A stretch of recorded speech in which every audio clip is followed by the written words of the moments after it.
You're listening to the Sonny Brown Breakdown. Now, it is time to break it down. Welcome to episode number 19 of the Sonny Brown Breakdown. I'm your host, Sonny Brown, and in this episode, I talk to Jeremy Horn. Now, Jeremy Horn is an absolute legend of mixed martial arts. He's had over 170 fights. He's fought in about every promotion you could think of against the likes of Chuck Liddell, Randy Couture, Anderson Silva, and many, many others. And here he tells us the story about his first fight in the sport, which is an amazing tale, and also the changes that he's seen happen in the sport over the years to both the rules and the business side, and then goes into some advice on training to make sure you have a long career and the overall benefits of martial arts in general. Now let's go to the podcast. Jeremy, pleasure to have you here today, mate. It's hope all is well over there in Utah. Looks very sunny in the background, I must say. That's just a picture of my dog. Beautiful. So, Jeremy, your career is obviously very extensive. You've got to be one of the fighters with the most MMA fights under their belt at all. I think it's 119. Yeah, I've actually got in the neighborhood of 170 fights. A lot of my earlier fights didn't get recorded. So, I was kind of fighting before the internet had a database, so a lot of them slipped through the cracks. A lot of promoters didn't really they didn't record them themselves. They didn't submit them. So I can believe that 100% that is what happened, probably prior to the Sherdog days. Yes, exactly. So with such an extensive amount of fights that's so rare across the board of the entire sport, really, there's a handful of guys that I'm sure you probably fought as well who are in that same category as yourself. One thing that's always just interests me is, how is that even possible? How does someone take on that many fights and get that much experience over the course of the career? Because now it just seems like it could never happen again. Well, that's certainly part of it. The sport today, everybody is so much more well-trained and well-rounded and evenly matched. Even when fights are kind of technically a lopsided fight, they're still way more evenly matched than some were back then. Add to that the fact that today everybody seems to be kind of encouraged to stand up and throw punches. So you're seeing a lot more damage with people. The rules affect that as well. So back in the day when I was fighting, I had easily dozens and dozens of fights where I could take a guy down and get on top of him, and as soon as I started to throw a punch, he'd roll over and I'd choke him. The fight was over in a minute and a half. Neither one of us took a single punch. We could both fight again an hour later if we felt like it. So that's a big part of it, and then that's kind of always been my mentality is I want to win fights as fast as I can, as cleanly as I can. And generally that means taking people down and submitting them. So it just causes less damage on both sides. That's a good way to do it. Yes, get a lot of fights by taking as little damage as possible. Exactly. I like that. So when you first got into fighting, what was it that drew you into it? And did you have any martial arts background? Or, what were those first couple of steps like? Well, I started martial arts when I was 12. My older brother had seen a demonstration at a local fair, and so he joined, and then not long after I joined. And I just fell in love with martial arts right away. I'd always, like any kid, I grew up in the 80s and 90s. So obviously all the martial arts movies, the ninja movies, the Jean-Claude Van Damme, Bloodsport movie, those were all, those are the movies I grew up on. So infatuated with martial arts. And then when the opportunity to fight rolled along, it just seemed like something fun to do. What kid that does martial arts doesn't want to try it out? So, yeah. I had a couple of fights. Turned out I was decent at it, and I loved it, so I just kept fighting. Yeah, I hear that. We were listening to the Bloodsport soundtrack tonight at training, so yes. it's always a good one. So when you had those first fights, did you know what you were getting into? No, not at all. In my first fight, I actually thought I was possibly entering into a snuff film. I thought we might be going to be killed after the fight. So in my first fight, I was living in Omaha at the time in Nebraska. That's where I was born and raised. And they flew us down to Atlanta for the fights. And they didn't pay us anything, but they bought us a plane ticket, put us in a hotel, and I think they gave us like $100 so we could get something to eat while we were down there. Me and a couple of my friends both fought. So they show up the night of the fight with a limo, which is kind of odd. I mean, at this point, I don't even know who I'm going to fight. It was just, you guys are coming to fight. We'll have you a fight. Be ready at 5 o'clock or whatever. So they show up to pick us up. They drive us down into like the dark after hours business area of Atlanta somewhere, like the business district.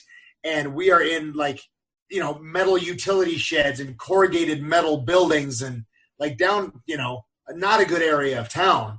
And they pull up and we are literally fighting in a warehouse. We walk in, they have some of those Swain mats thrown down on the floor. And there are people in like tuxedos and evening gowns drinking champagne. There's only about 20 people watching. Wow. Yeah, it was creepy. Like bare light bulb hanging from a chain in the roof, in the ceiling of the building. That's what was lighting us. No cage, no boxing ring. They had a bunch of guys with those old school like taekwondo kicking shields, the kind of curved ones that you can hold. They had guys with a bunch of those running around the outside of the mat. And if we got close to the edge, they would just like body check people back in to keep you inside. So, yeah, and then they got everybody lined up, and they're like, okay, you guys are about the same size, so you fight him, and you fight him, and you fight him. I thought they were going to do this and then, like, take us out and kill us and throw us in a ditch. It was bad. But they obviously didn't, so it ended up working out pretty well. It actually turned out to be the guys that did this show were the same ones that ended up promoting the Mars show. I don't know if you remember that. It was Japanese show? It was martial arts reality super fighting. And the main event was Murillo Bustamante against Tom Erickson. Okay. Do you remember that tournament? Yes. It was those guys that were doing this. And these fights were basically like auditions to possibly get into the tournament. Okay. So they were going all over and having everybody fight. And then some of the people that fought got into the tournament. Wow. Okay. Yeah. It was really it was quite nerve-wracking. But I mean, after a start like that, it's only uphill. It can't get any worse after that. I'm like, I actually am fighting in a cage in front of a crowd with, a referee and people that know I'm here. Yeah, it's much easier to deal with. So after that one, then, were there any other unusual places that fights took place for you? Well, unusual, sure, but nothing like that severe. I mean, obviously, as the sport was growing, a lot of fights in like rodeo arenas, and I had a couple of fights that were basically in some guy's backyard, that kind of thing. So, but nothing to compare to the warehouse with the tuxedos. Being flown to Atlanta, chauffeured to the fight in a limo, and then you walk in. I mean, it literally was like a movie. Like we walk in and there's people in evening gowns and tuxedos. I'm like, this is crazy. That's so bizarre. Yeah. But what a way to get started on your journey. Yes, definitely. Couldn't ask for much more. I had quite I'm sure. a few interesting beginnings in my career like that. I think that's part of the reason. Like I really had an easy time with a lot of things that other people would struggle with. Just like when that's your first fight, how it can't get worse. Yeah. A lot of guys are going to their first fight and it's an amateur fight on a real MMA card. They're like, I'm nervous. Well, did you think you were going to get murdered after you fought? So, yeah, it's definitely it's only up from there. Like I actually get a locker room. So what were some of those other interesting parts of those beginnings then for you that kind of helped shape you? So another one was like my first fight in the UFC. Mm-hmm. My first fight in the UFC, which normally is incredibly nerve-wracking for everybody, right? And that's a tough fight to get going. Not only that, but my first fight in the UFC was Frank Shamrock. Yeah. So, at the time, he's looked at as the greatest fighter on the planet. And I knew that I was pretty much being brought in as a sacrificial lamb. So, like, I didn't care that it was in the UFC. I'm like, I'm fighting Shamrock. Nobody thinks I'm going to win. Nobody cares what happens. I'm I'm lucky to be here. No, it's not like I got to win this fight. I got to make a good impression. Nobody expected that. Mm-hmm. So no stress there. Also, Frank Shamrock had just fought. His last 2 fights were Kevin Jackson and Igor Zinoviev. Both really, really tough fighters. He beat both of them in 30 seconds. Yeah. So again, I'm like, nobody's expecting anything of me. But I knew there was no way that there's nobody that's going to beat me in a minute. There's guys that are better than me, but nobody's going to beat me in a minute. I can run from them for a minute, going into that fight, I had zero expectations. Nobody expected me to win. Nobody cared if I won. It was just another opportunity for Frank to beat somebody up. So all the stress is gone. There's no performance anxiety when nobody expects me to win. So it makes it real easy. My first fight's out of the way.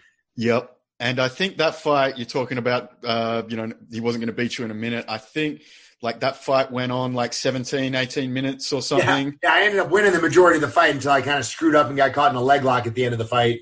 Yeah. So, that kind of hints to the different changes in the rules of the sport that you would have been around for, because of course, that was not a 25-minute title fight.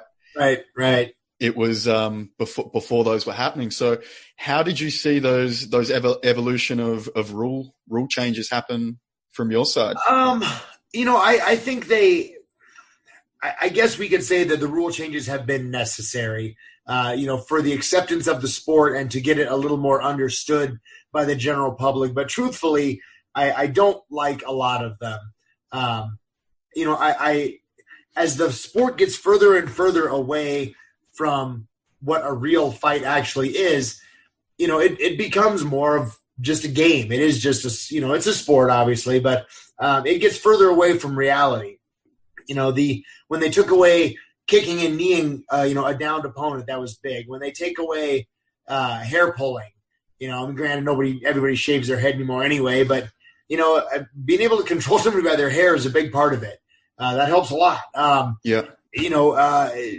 few not being able to hit people in the back of the head, not being able to elbow people, the 12-6 elbow. All these little things make, they all add up to a big change. It used to be that if you were a grappler and you shot a double leg on somebody and they sprawled and you were stuck on all fours, you were in terrible danger. Not anymore. You can shoot and stay on all fours and they can't really do much to you other than punch you or try to spin to your back. They're obviously submissions, but It used to be that if you were on all fours and somebody had you in a front headlock, you were going to get kneed in the head. That was a massive, massive change for the wrestlers. Now they can take a shot, and if they miss, no big deal. Yeah, and that's still one of the biggest weapons in Japanese MMA, to be Absolutely. Able to those knees to the head from front headlock position is such a powerful weapon. Yeah, it's huge. Downward elbows when you're on top of somebody, that kind of thing. All these, they don't get used a lot, but that's one thing that a lot of people don't understand is the threat of them being used is oftentimes enough to elicit the response you want. I'm training guys in the gym here, and guys are getting ready for a fight, and I try to tell them, you have to spar and you have to train with the mindset of, would I do this in a real fight if my life was on the line, if the win was on the line? Because there is always another level of anxiety that you just can't get to until you're actually in a fight. So, we're grappling and we're rolling around and guys think they're doing well. But then we put those little MMA gloves on and say, okay, now I'm going to punch you in the face. And suddenly everything changes, not a massive amount because we're still friends. And that if I hit you, I'm not going to try to hit you hard. And if I do hit you hard, I'm going to let up and I'm not going to try to put you away. Whereas in a fight, that one more step, it really breaks a lot of people, and it's just the threat of doing it.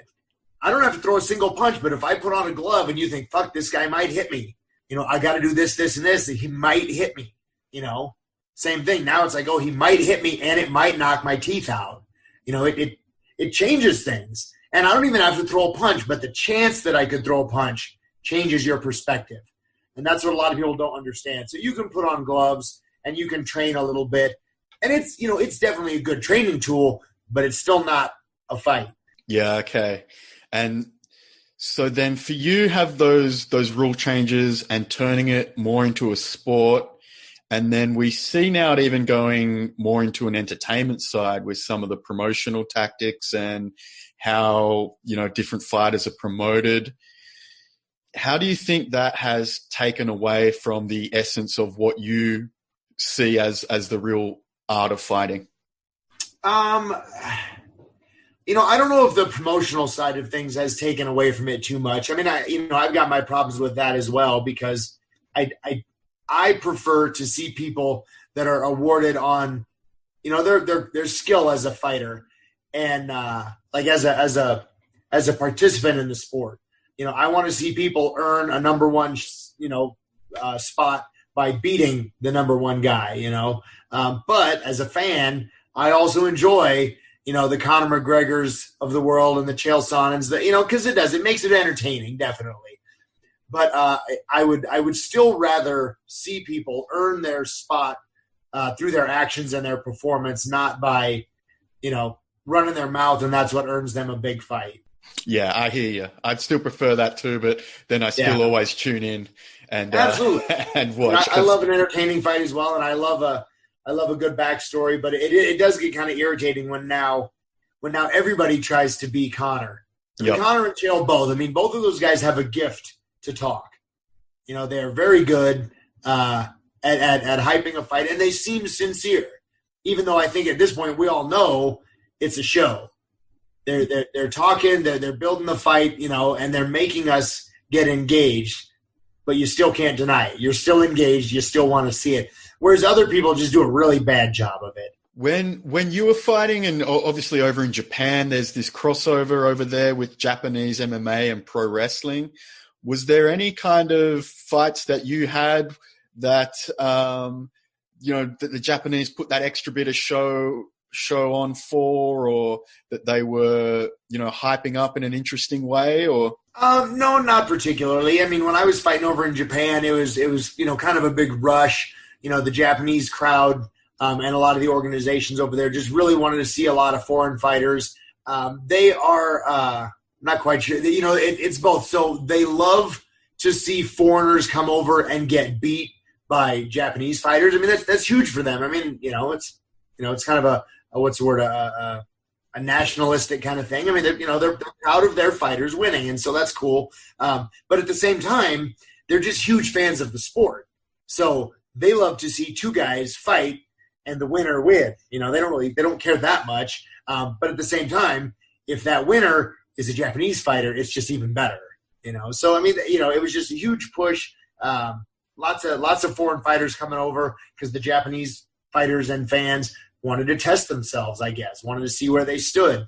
We got a lot of press and we got a lot of, a lot of push and a lot of support, but never anything specific for me. Sure. I guess then, speaking of then the different cultures and how those different cultures can breed different perspectives of people watching, and of also then of people earning their place, probably one of the best examples of an early super team would have been the Miletich fighting systems, and the culture in there must have been something special in those early days to produce so many of those champions.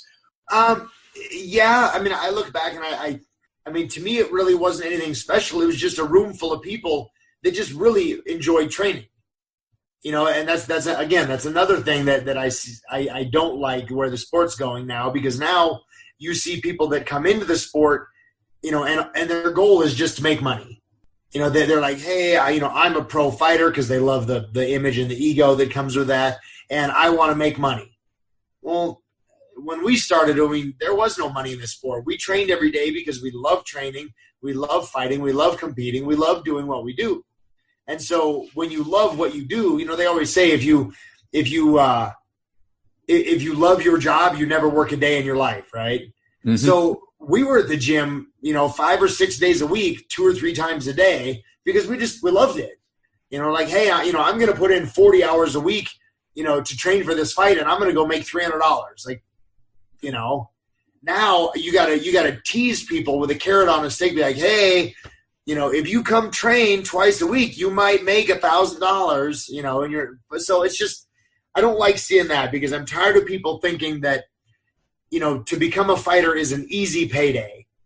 I get to lounge around and do nothing all day, and then I get to go fight and be a superstar and make lots of money. Well, that's not how it works. And if that is your goal, then you shouldn't be in this sport anyway. You should be in this sport because you love to train, you love to fight, and it's a bonus that you get to do it for a living. I hear that. And so what part were you on your journey when you started training with ಮಿಲೆಟಿಚ್ fighting systems?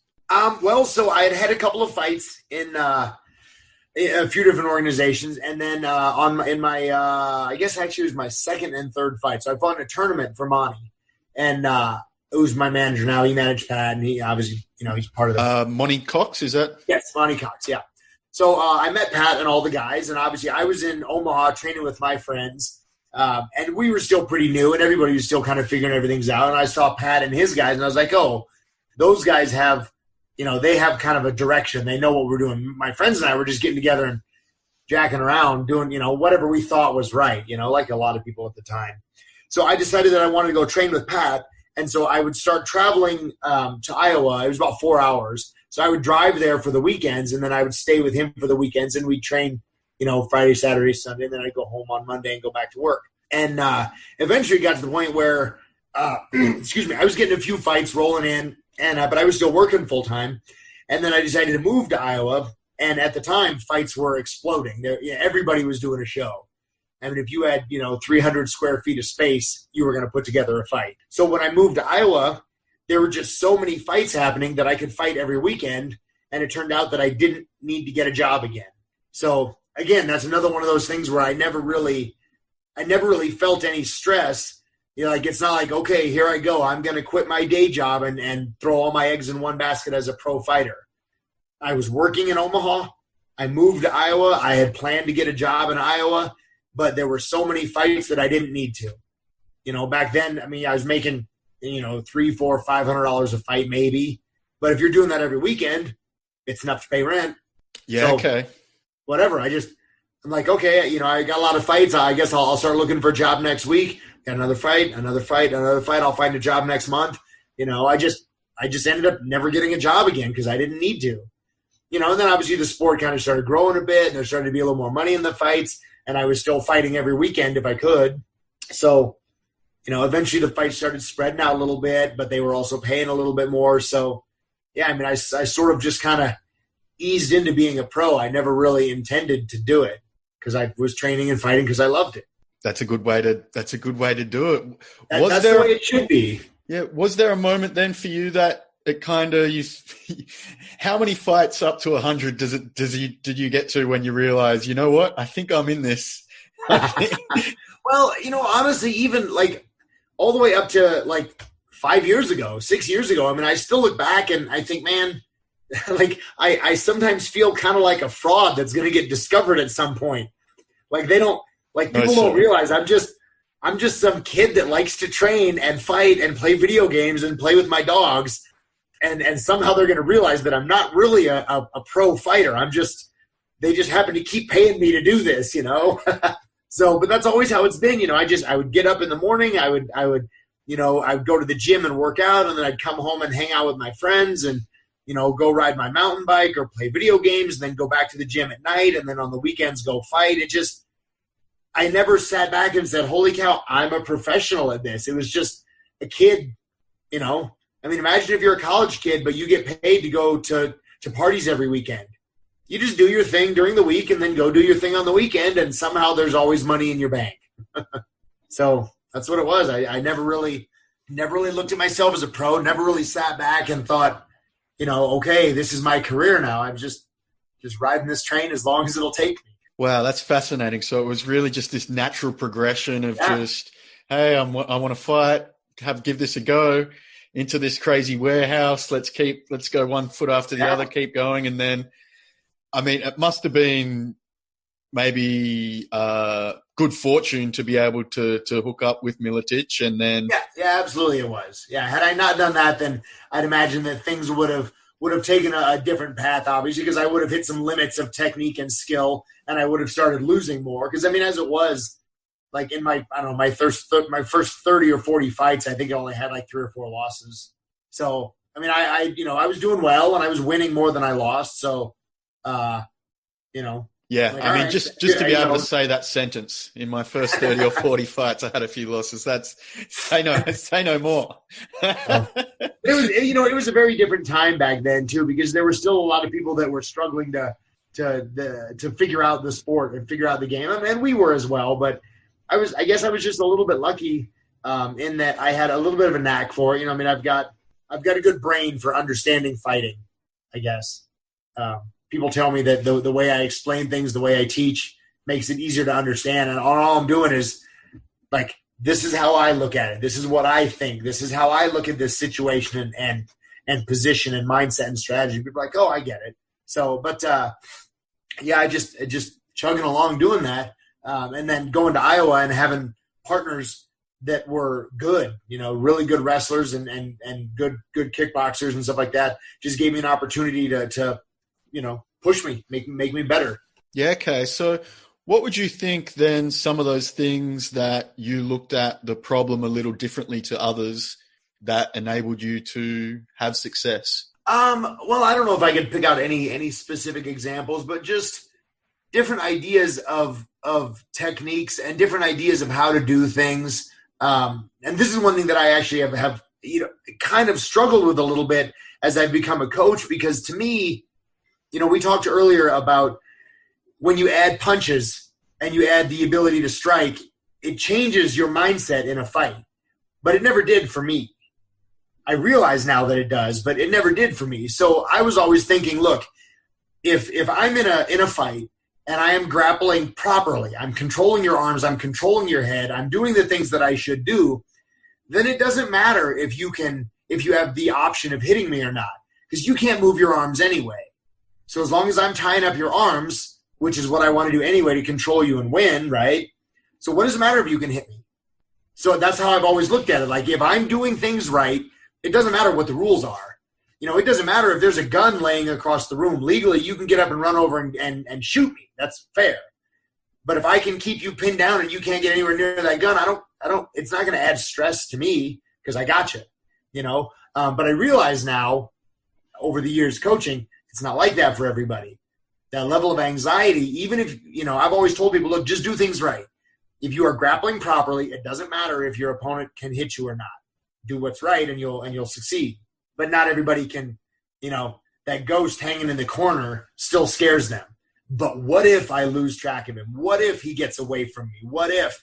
And that what if is what ruins people. So, like I said, I've always had a slightly different perspective, and that's one that jumps to mind. But, conceptually, I grapple conceptually a lot more than a lot of other people, I think.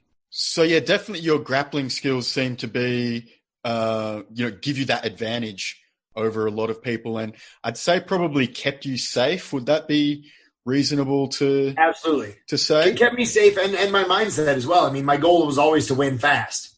So, I'm going to grapple. I'm going to not let you hit me. I'm going to keep you tangled up, and I'm going to get on top of you, and then you're going to turn over, and I'm going to choke you.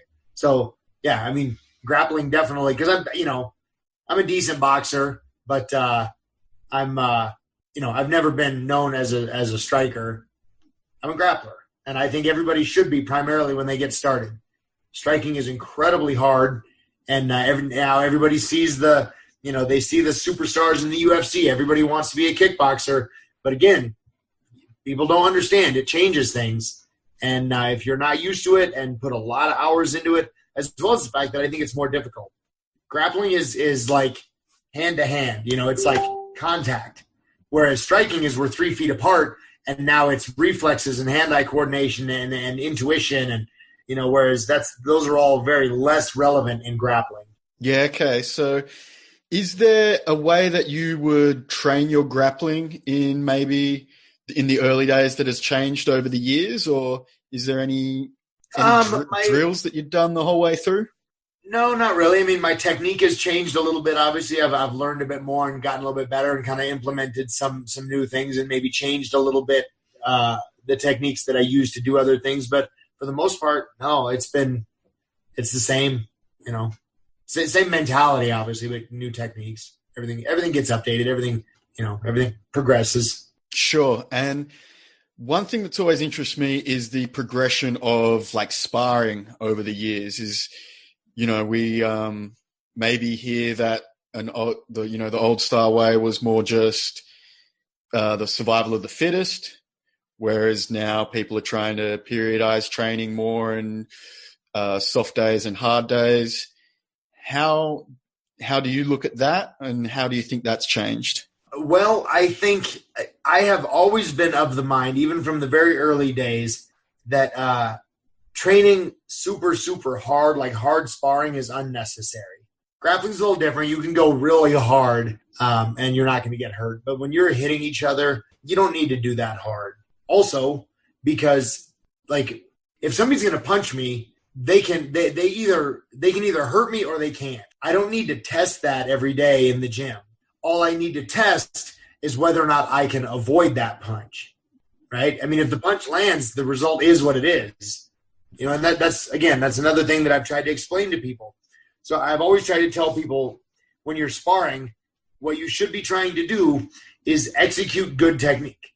Throw good, clean punches and do your best to avoid them.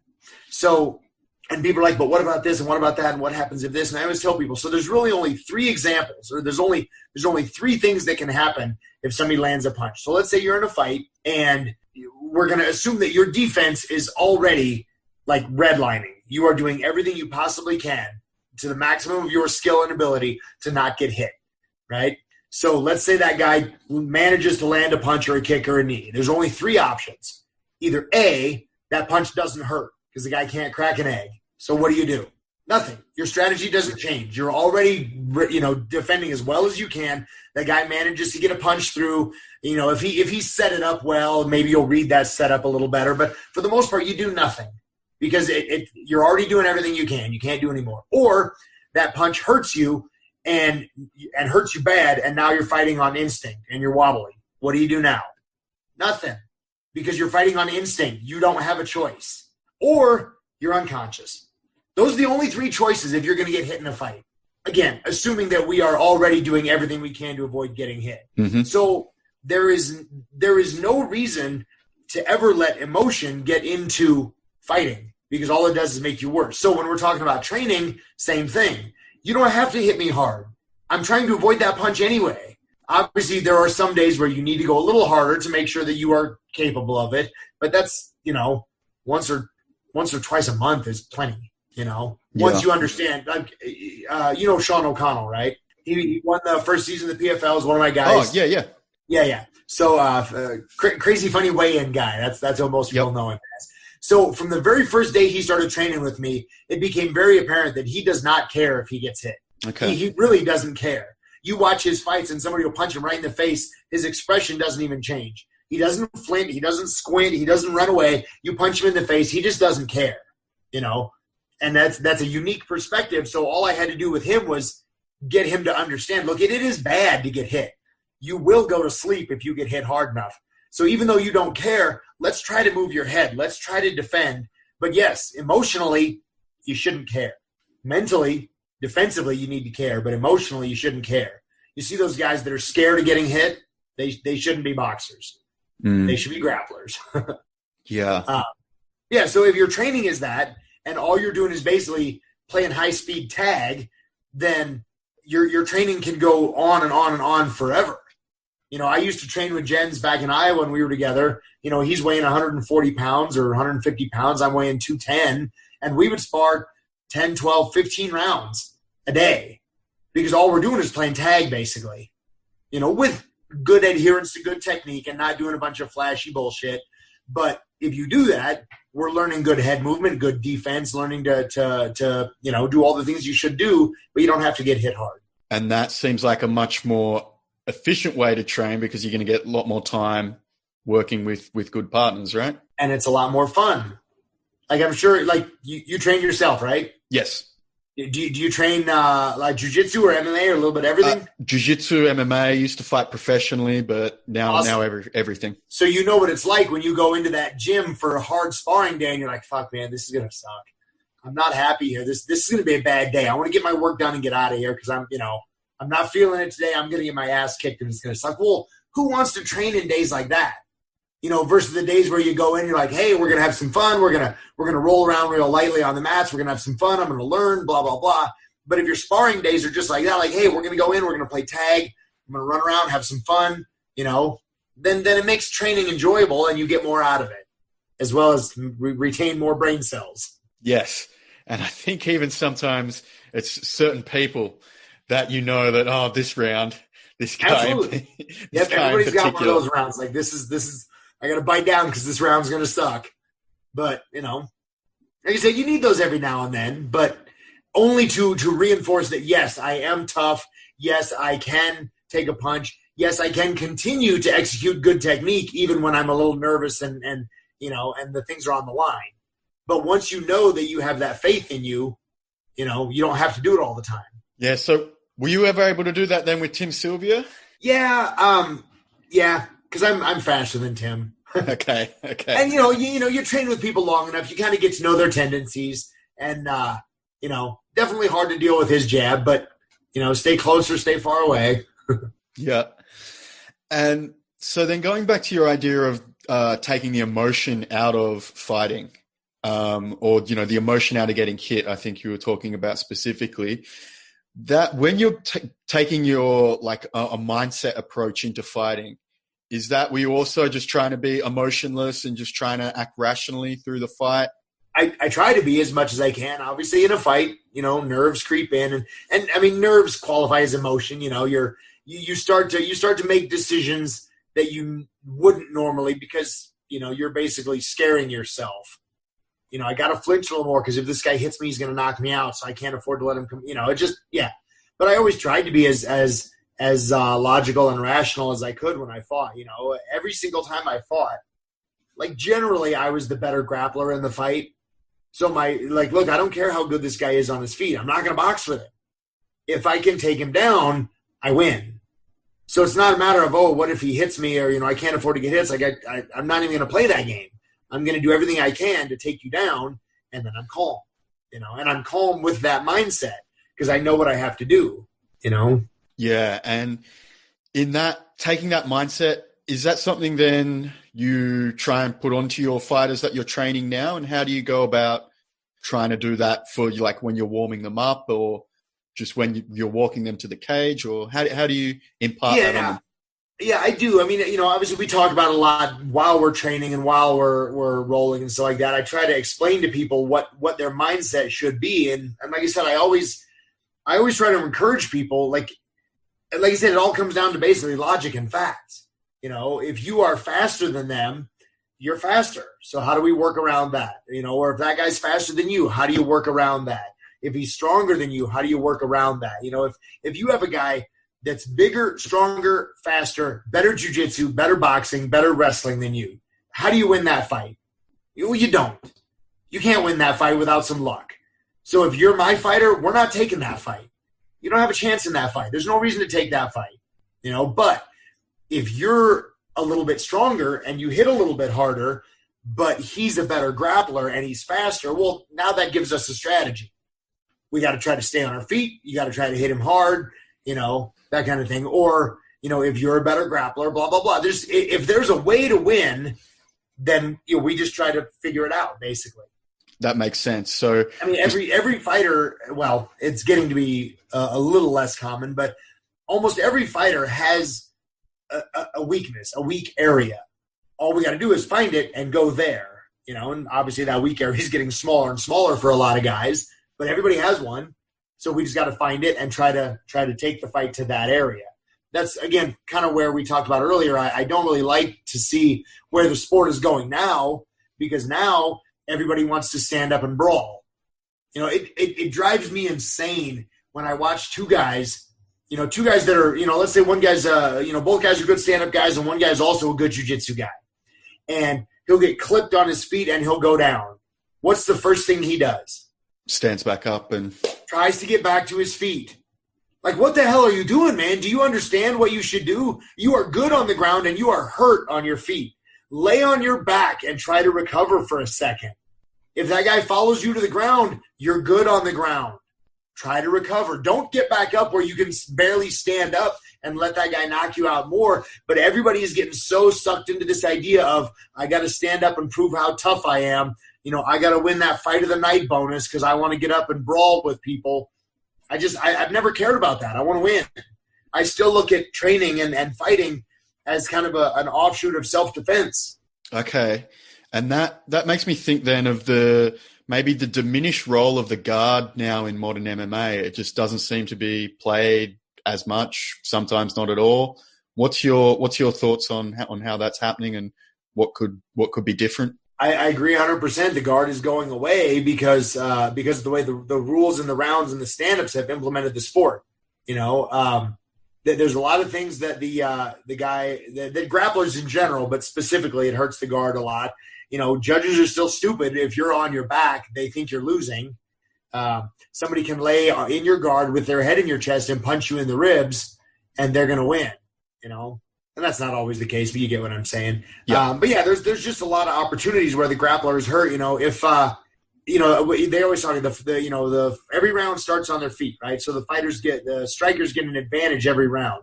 Well, if I spend 3 minutes in a round chasing you around because you're running, and then I finally get a hold of you, and it takes me a minute to drag you down because you're leaning against the fence, and every now and then grab it. That's a whole other issue I hate. But, so now out of a 5-minute round, I've been chasing you around and finally drag you to the ground, and I have a minute to work. And if I sit still for 30 seconds, I'm going to get stood up. Like, really, I just spent 4 minutes working on taking you down, and we're going to get stood up in the minute. Why don't we start on the ground in the next round? Yeah, I think I could be sold on that idea for sure. Yeah.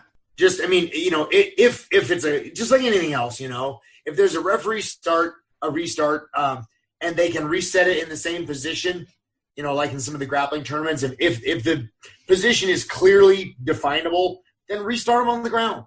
Let that grappler, he earned it that whole first round. Yeah. Why not let him work from the second round? That might change things a little bit because now you have a guy, if he's good enough on the ground, he can take you down, and one takedown is all he needs. He gets one takedown in the first round and keeps you there for the rest of the fight. Might change things a little bit rather than the striker getting a free stand-up every round, as well as stand-ups for the referee, stand-ups for inactivity, blah, blah, blah. It's just very skewed towards strikers.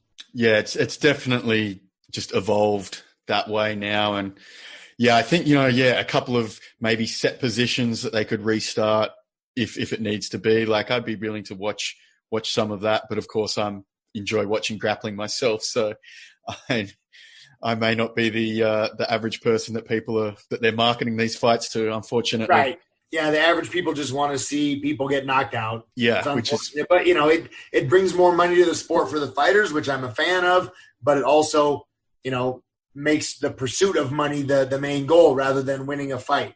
So yeah, it's one of those things that's going to be difficult to change at all, really. But on your pursuit into professional fighting, and maybe this was getting into the where it was starting to get more money for you into the UFC, and I think rings as well was, you had fights with Chuck Liddell, Randy Couture, Anderson Silva. What for you was some of those most memorable ones with these these elite levels of the sport? Honestly, all of them were memorable. Again, because I've always loved fighting and I've always loved training. So, none of them really stood out more than any others because they're all awesome. It's like, which one's your favorite? Well, they're all my favorite. Because I kind of feel like I'm a kid that's hiding and somehow I'm going to get discovered. I've gotten to live an amazing life. I've gotten to travel the world doing exactly what I love, training and fighting, and being part of this community of people. So I love all of it, and I always have. And the more I see it shift away from that because it's going to be more financially driven, the less I like it. I don't want to see it go that way. I've had people come into my gym before, they're flicking a cigarette as they walk in the door, and they're like, "All right, how long before I can have my first fight, and how much money do I make?" And I'm like, man, just get the fuck out of here. No, I'm not doing that. If you're not here because you're interested in training and you can come in and say, hey, look, fighting is my goal. I really want to fight. I love the sport. I want to be part of the sport. Absolutely. Come on in. But if you're like, hey, I think this is an easy way to make money. I just want to fight and make money. What do I got to do to make that happen? It's not for you. First of all, you're never going to be any good at it. Second, there's not that much money in it until you're way, way down the road. Yep. So yeah, I don't even want to deal with that. I want people to come in and go, hey, I watch the sport. I love the sport. I want to try it. I would love to compete someday. Those are the guys I want. Yeah. I hear you. I want self-defense. Those are all, that goes without saying, but. Yeah, for that side of things, I always tell people it's like picking up a guitar and saying, I want to learn it to play at the stadium down the road or something. It's like, well, you got to play a lot of open mics first yeah, mate. Yeah, you're going to go a long, long way. So then what would you think would be some of the, those benefits of having the love of the sport, the love of martial arts that have carried over into the other areas of life for you? Well, obviously all the relationships that I've made, all the people that I've met and the lives that I've gotten to change, that's another thing that for me has been a really big deal. I don't see myself as anybody special as a fighter, and I don't see fighters as special people anyway. Athletes in general, I don't watch any other sports. I don't care about football or baseball or basketball. They're all, I just don't care. Me too. And so. it really bugs me. You're playing a game. So am I. I'm playing a game. I'm nobody special. I'm not doing anything. But for people that somehow think that because of their status as an athlete, they mean more to the world than somebody else. I'm nobody special.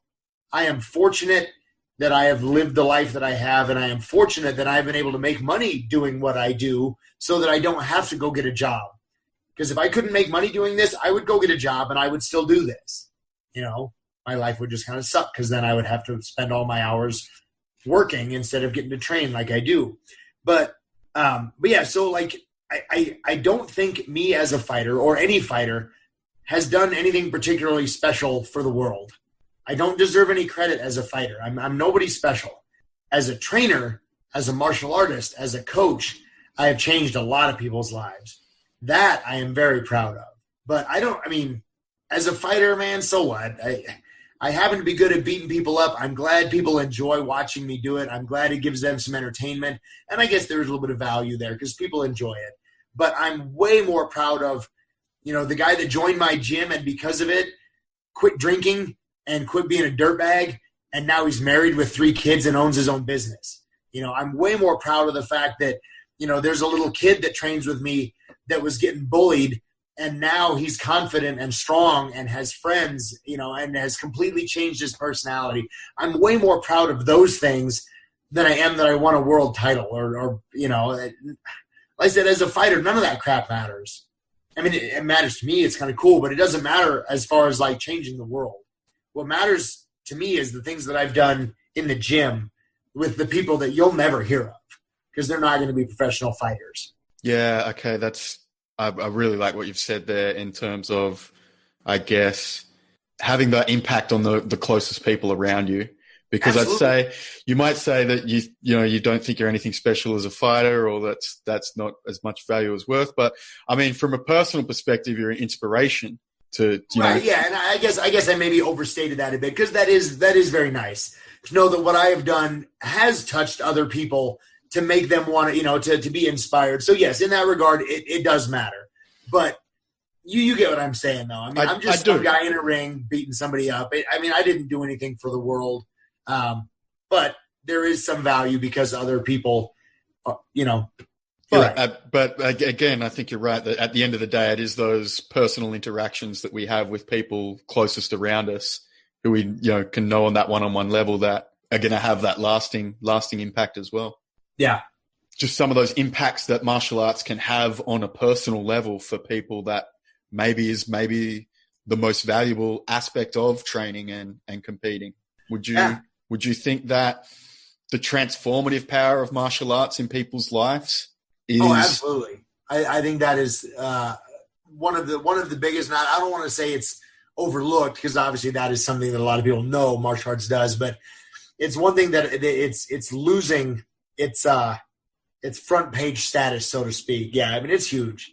I was a shy little kid that got bullied, and I'm still kind of a shy adult, but I'm now confident. Like, I'm shy because I don't really like being around a lot of people, not because I'm scared to be around a lot of people. But I mean, it certainly is nice to know that pretty much anywhere I am, I could kick the shit out of any 2 or 3 people at a time. So, but I mean, it makes it much easier for me to stay calm and relaxed. And, I'm okay just sitting in the corner watching people. I don't have to be the center of attention. I don't want to be the center of attention. And definitely it has changed my life for the better massively. And it does for thousands of people, maybe hundreds of thousands of people across the world every day. Yeah. And it's very interesting you bring that up, because I guess the two sides that people would look at martial arts would be like see the UFC on television, the hardcore competitive cage fighting side, where it's, people think of it as a blood sport and this awful thing. But then there's also this other side of the power of building confidence and transforming people's lives. Yeah, definitely. That's something that you must have come across with a lot over the years, with being, such an active fighter and knowing of this other part of martial arts. How have you dealt with squaring those two off in your life? Well, so I don't know. I guess they really have not had a whole lot of crossover for me, because I've always tried to help people. I've always seen, I see people come to the gym, and I can see people that are like, they're just broken people. I had a guy train with me years ago, and he ended up quitting, which was really unfortunate, because I think he's one of the people that really needed it. But he was, early 20s, in decent shape, but not a physical superstar. And I could tell that he felt like he was worthless, and he was a really nice guy. And he had trouble doing just a basic free body weight squat. That's should be a pretty simple thing for a kid in his early 20s to do, but he just couldn't do it. He didn't have the balance or the flexibility, or he had never done anything athletic before in his entire life. And he knew it. He knew that he was not where he should be, even to the point where he would make comments about himself. He's like, "Oh man, I wish I could do this like a normal person," and stuff like that. I'm like, man, I hate to see that kind of thing. I hate to hear that. So I used to work with him a lot, and then I tried to get him to come back, and I think just because he felt so self-conscious being in a crowd of other people that could do it, I'm really lucky. I've got a great gym of people. I don't have any jerks in my gym. Everybody's friendly. Everybody, like a new guy comes to the gym and everybody comes over and says hi and introduces themselves, So I know that it was just his own self-consciousness that drove him away, because he was very welcomed at the gym, but he just couldn't get over it. So he ended up stopping training with us. So I feel real bad for people like that. Is there anything else that you think that, martial arts or the MMA could do to help bring those people in, to help make the weak strong? Yeah. I mean, obviously just doing what we do, just helping them and training them and being a friend to them. That's all people need. It all boils down to basically your own self-image and your own self-confidence. I'm sure you've seen it. There's people that should not be confident that are, and then there's other people, like I've got a guy that he actually is now training. I think he's probably pretty close to done. He's going to be in the Secret Service. He was a really smart guy, college football star, trained with me for a while, had a lot of good fights, went dual citizenship with Australia and the U.S. So he went to school in Australia, trained at a gym down there.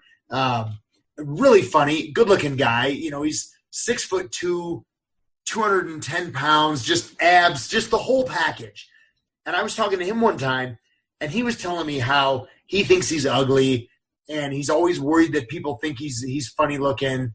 And, I'm like, dude, I would bend over backwards to be built like you. You're a good-looking guy. You've got a great sense of humor. How can you feel this way about yourself? Now he was a cop here locally. He got accepted into the Secret Service detail, so he's bouncing all over the U.S. doing different training things. But yeah, I mean, he probably still feels like he's not good enough. It's like I saw a documentary with Jim Carrey, the comedian. Yeah, and he talked about his upbringing, and obviously an incredibly funny guy. But he talked about how a lot of people that are very, very funny are because they are really self-conscious and abused as kids. So they develop a sense of humor to make everybody like them, and there's so many people out there like that, man, it's like if you could see yourself the way the rest of the world sees you, you would, you wouldn't feel the way you feel. Yeah.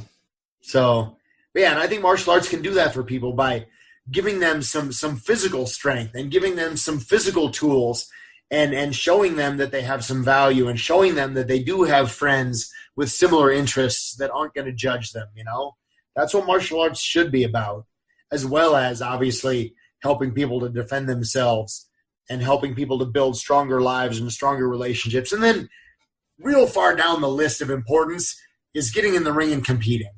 That's certainly fun. But great fun. In the world of importance, it's pretty far down there. I really like that, Jeremy. That's a very nice way to put it. I think I'll finish up just with one more question for you. Just for advice for any young fighters, maybe on dealing with promoters, I think might be a good angle because I'm sure you have a lot of experience with that. Yeah. Just how would you recommend, or, a bit of advice that maybe you could have given yourself back in the day? Well, I was pretty lucky. I had a good people around me. My first trainer actually took over as my manager for a little bit because, again, he was just a good guy that wanted to see me not be taken advantage of. So he's like, look, I don't know anything about the sport, but I'm a smart guy, and I'd be happy to look over your contracts and make sure that you're not getting screwed. So yeah, I mean, he was basically my manager. But he didn't really know what he was doing. He's like, look, I don't want any money. I want to help you to make, so he looked over my first UFC contract and just, basically was like, I want to make sure you're not getting screwed and taken advantage of. And then I went with Monty not long after that, who obviously is a great manager.